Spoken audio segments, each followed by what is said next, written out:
We're here with JessetCampos. Last time I saw you fight was at the first Mitten Muay Thai card, and it was against the legendary Cyrus Washington. It was a pretty good fight up until the ending. It came out that your teeth was pushed back, but then they came out on Instagram, and did you see what was said on Instagram about how he said he could knock you out in the first if he was trying and all that stuff? How do you respond to that? Well, I mean, he obviously didn't, so like I said, talk is cheap until actually back it up. If he really wants to run it back, we can run it back. Yeah, he said he would bet his entire purse that he could knock you out in the first. So I think that would be a pretty good fight to watch. I think it will be. I think it will be, and then I will be prepared, way better prepared for what he's gonna bring up. Yeah. So that would be a fight that I wouldn't mind, taking again.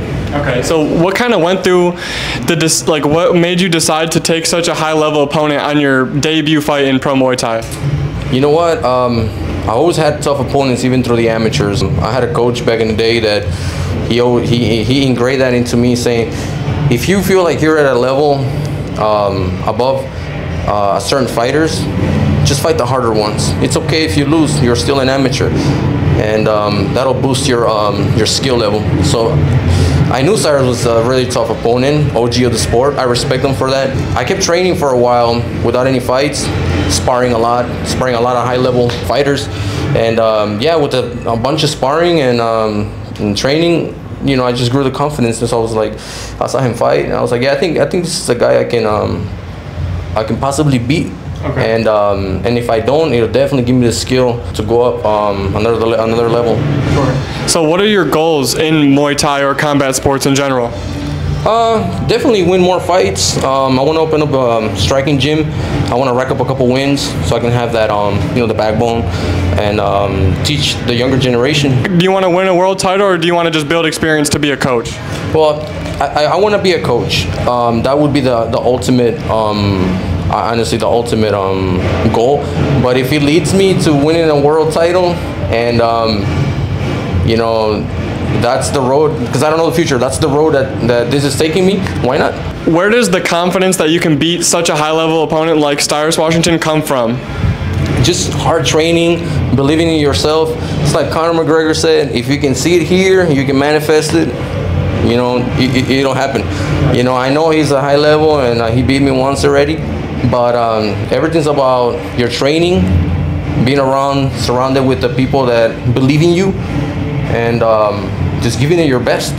And that's what I believe what it takes to win anything in life. Just believing that you can do it. Starting off 0-1 can be tough, especially after facing such a high-level opponent.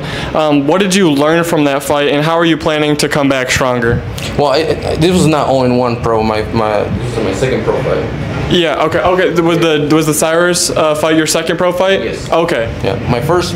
Well, do you want to know about the first fight? No. Yeah. I mean, go ahead. My first fight was also against a high-level striker. His name is Richard Abraham. He fought in Glory. He has a really good Glory record. I fought him. That was my pro debut. He, like I said, he was also a couple levels above me. But I always run the chance that I could probably beat him. And yeah, I lost to him to a TKO. But I just kept focused after I lost, and decided to take that fight with Cyrus. Yeah, like how do you handle the mental side of a loss when you're facing such high-level opponents? You just gotta do what you train for. Just train and trust your technique. And at that moment when you're fighting your opponent, you don't respect them too much. You gotta think about it. This is a fight. It doesn't matter if he's high level or not. You gotta go in there and defend yourself, however you know how to do it. If you had to describe your fight style as a music genre, which would it be? Like a music style? Yeah, like a style of music, which would it be? Oh man, that's a hard one, because I would say, maybe I would say I like to move a lot, so maybe some salsa or bachata or something like that. Okay. Something like that. Yeah. If you could open your own personal zoo, which animals would you keep there? Can it be any kind of animal? Any animal, any amount, anything. A personal zoo? A T-Rex? Even though it doesn't exist, that would be pretty fucking awesome. Any animal that exists right now. Okay.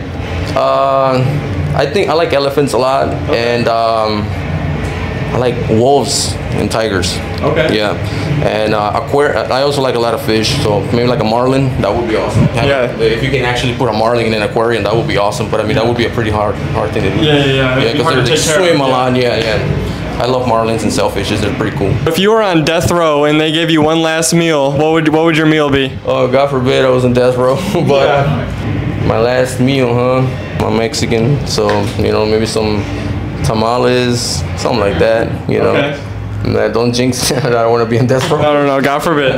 That's all I got for you right now. I appreciate you sitting down with us, and I'll be rooting for you tonight. Good luck. Thank you. Of course. Thank you.